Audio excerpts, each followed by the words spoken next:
Hi and welcome to CEBUANO News.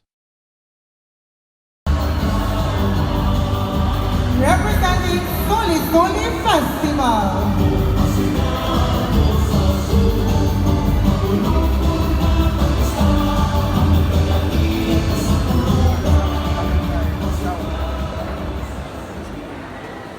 Suli is a tall grass that is being used as livelihood and a source of income of my community.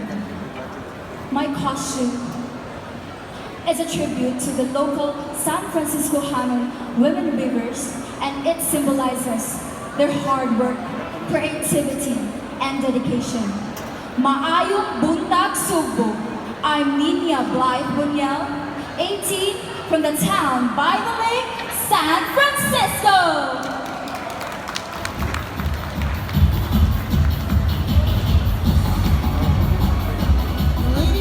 Ladies and gentlemen, from the municipality of Consolacion, representing Bisnog Festival.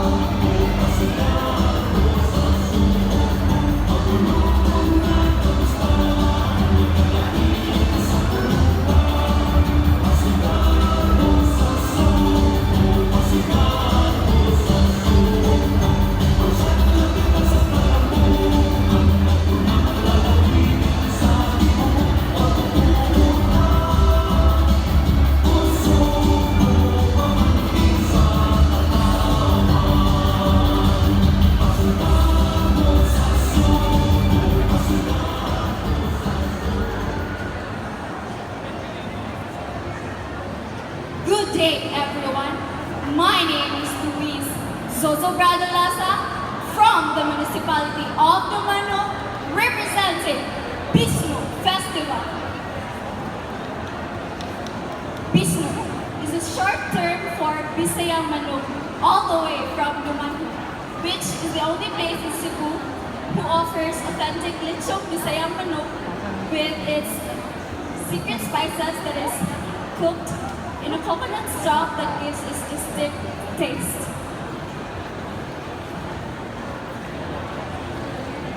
This is how we, Dumanhoganons, live. Alaga Dumanho!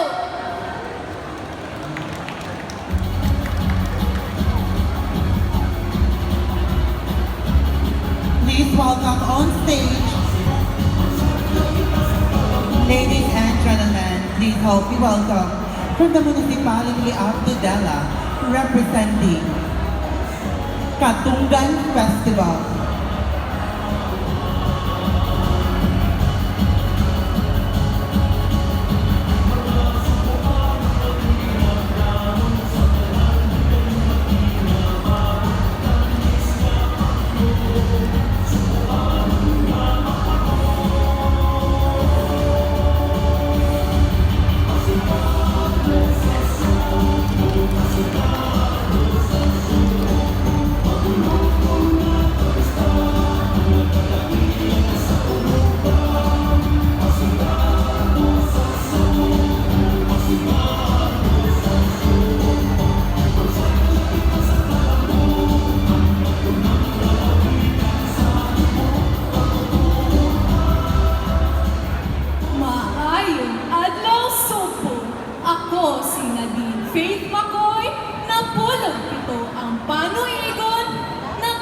Sa Osaka, lungsod sa Camotes, ang bayan ng Tudela.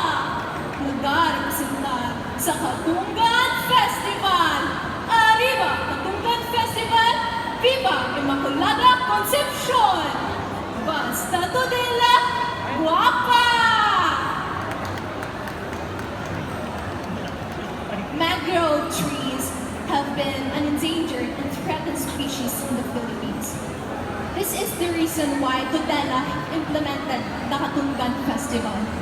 And not just that, it has also helped us receive little to no damages during typhoons because these mangrove trees protected our municipality. It is also the breeding grounds of fishes, crabs, and other species. It has implemented in July, and with that,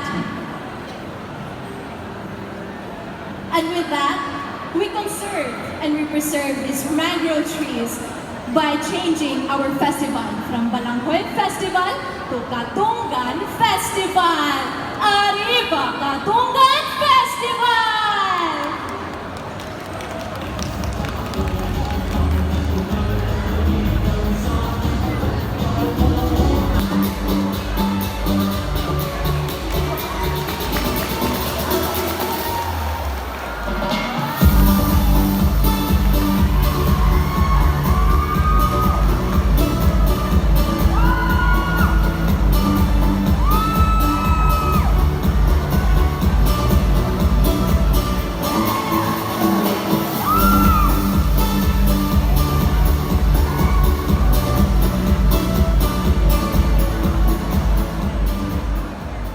Joyful morning to each and everyone. I am Erica Bianca Borliso Kilyobi, representing the Hinulawan Festival of Toledo City. Hinulawan came from a two words, Hinaguang Bulawan, which means Hinaguan is the fruit of labor, and Bulawan is a goal.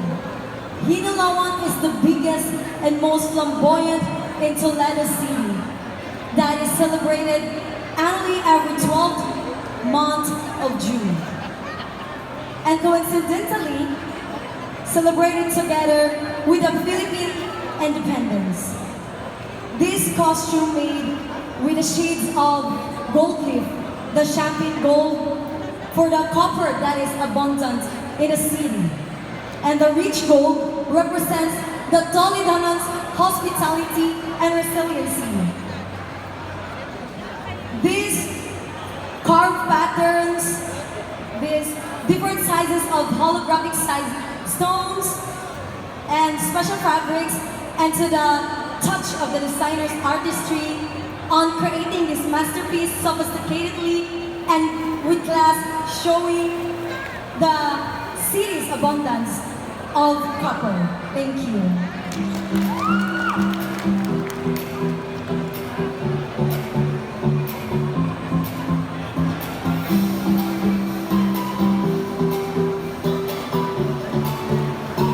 Let's welcome on stage, Val.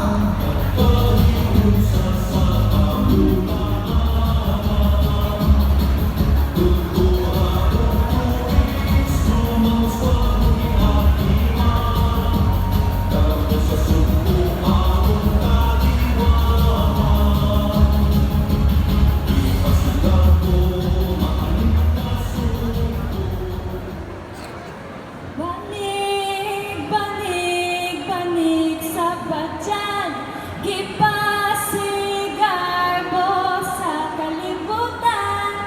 Maayong buntag, Sugbo.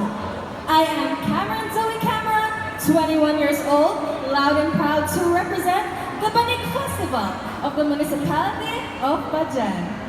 This costume is of course inspired by the Banig, and as we all know, it is an ethnic mat that we used to sleep in.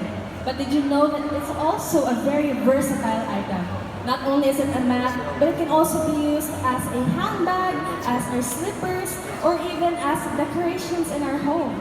And you may be wondering, what are these flower decorations in my back piece? Well, Bajan is not only known for its Kawasan Falls, for the canyoneering, for the Banig, but it is also known for its ecotourism and eco-friendly places where tourists may visit. And I'd also like to share that just like Banig, the people of Bajan are also just as versatile, just as strong, and are passionate to be sharing this rich in culture and deep diversity that we have with everyone. So, let's love the Philippines, love Cebu. Val.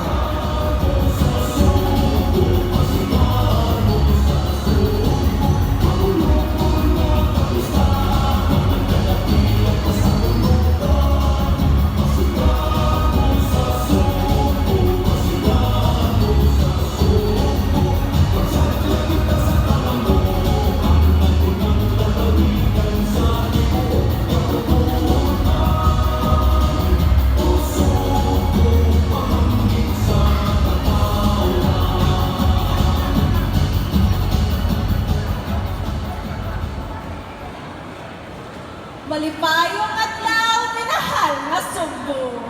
Ako, si Kate Dragondola, napulog siyang ang panuigon.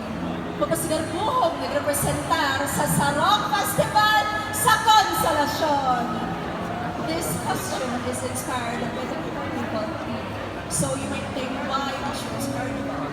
Because Carnival is about festivities, celebrations, entertainment, and amusements.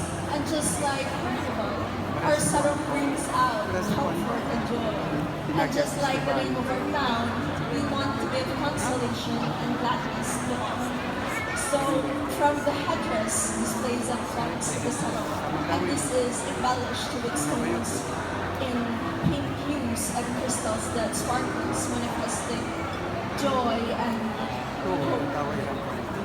Consolation is known for the sarong industry. So, as you can see in my head, I am wearing a sarong above the head as it is given the symbol of our protector from the heat of the sun and the rain. And Consolation is known for the sarong, of course. And as you can see, I'm wearing a ring. It is a backpack accessory that exhibit the power and glory of Consolations to soar high to greatest heights. And I am bringing the sarong as it showcases its values and importance to us Consolacionanan, and I'm proud to offer this to the world. Thank you. Alegria, representing Kawayan Festival.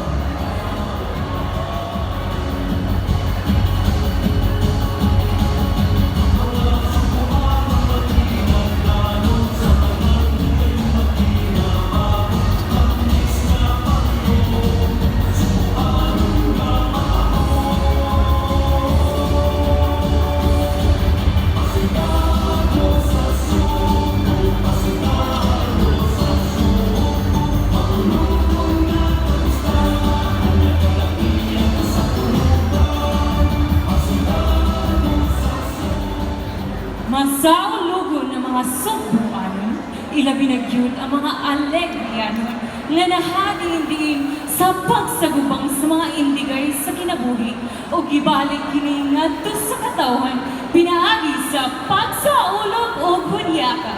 Maayong buntag Sugbo, ako si Leila ako, ang bililhong hiyas sa katahong o kaanyag nga mapasigarbuhong nagrepresentar sa lugar diin makita ang maligon ug mapuslanong kawayan ug mao kini ang akong isulog karon. Mabuhi ang Kawayan Festival, mabuhi ang Alegria, mabuhi ang Sugbo, kay Alegre, Alegre, Alegria!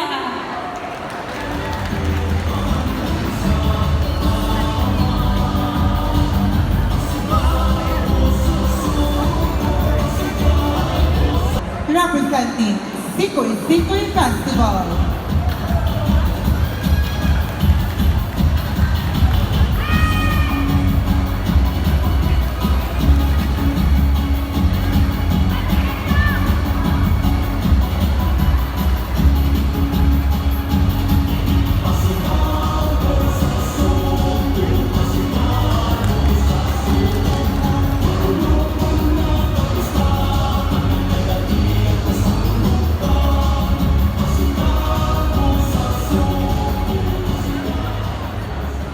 Maayong adlaw kaninyong tanan. I am Chanel Kylie Hilfer, representing Sikoy Festival of San Fernando. Sikoy is a colloquial term for panikoy, which is a method of fishing that is actively practiced by the San Fernando Hanon fishermen. Locally called as banumoy, flying fish with various species are caught and is best served as kinilaw, sinupa, tinua, and one of my favorites, ang lamian nga inununan. Ladies and gentlemen, this costume in front of you is the best representation of panikoy-sikoy. Kay ako, ang rayna sa mga barumoy na napukot pinaagi sa panikoy-sikoy. And I am filled with excitement to show and represent San Fernando and show to all of you that San Fernando is rich in culture and heritage. Together, as one Cebu, let us love Cebu and love the Philippines!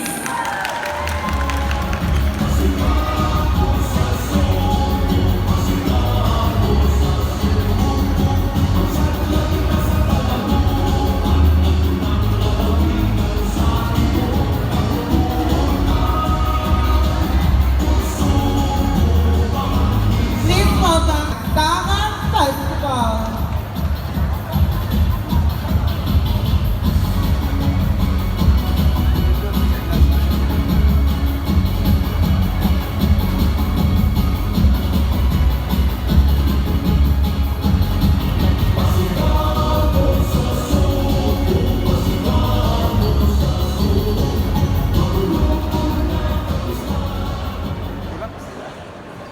Maayong buntag probinsya sa Sugbo. Maayong buntag Sugboanon. Ako si Michelle Taub Obliger na pulog walo ang panuigon. Mapasigarbuhong nagrepresentar sa lungsod nga nabantok sa pagsaulog o Kagasangan Festival.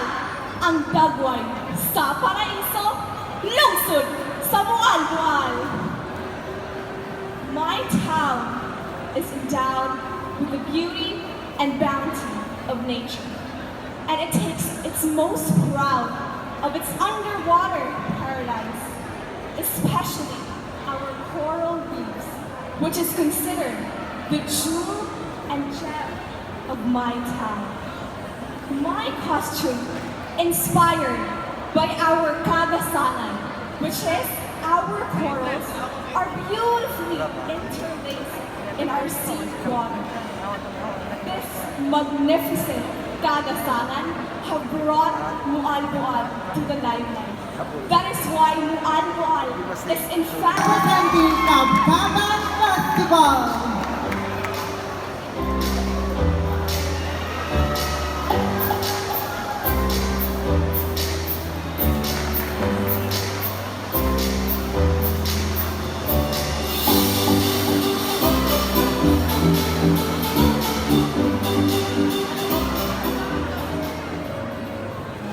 Dali na kamo sa karpa, sayawin na ang takaban. Ukimaw ang sayaw, halagang sa natatanila. Maayong buntag, ako si Jessie Thea G. Alberca, by the Anyos ng Panuigon, loud and proud to represent Karkar City, the Kabatan Festival. We are known for the heritage city for a reason. This is a costume that is inspired by the history of Karkar. And Kababan Festival, from the word Kadkan, a fern in Karkar, it actually resonates the deep-rooted passion for the Karkaranos for music, arts, and culture. These infrastructures that I carry today bear history. And now, let me be your tour guide and I'll give you a quick tour in Karkar City. Well, this is Rotunda, the St. Catherine Alexander's Parish Church, the St. Catherine's College, Jose Rizal's Monument, let me give a turn, the Theotokos Shrine, Upland Elementary School, and the Dispensary. All of these buildings were influenced and built during the Spanish and American colonial period. And up until now, it is still standing and it is still present. And that is a testament of the spirit of the Karkaranos of being resilient and being creative. And wait, there's more. Not only that, but we are also known for the shoe capital of Cebu, and as well as the mga lamian ng mga delikasiya. Ang pamuriha! Charun!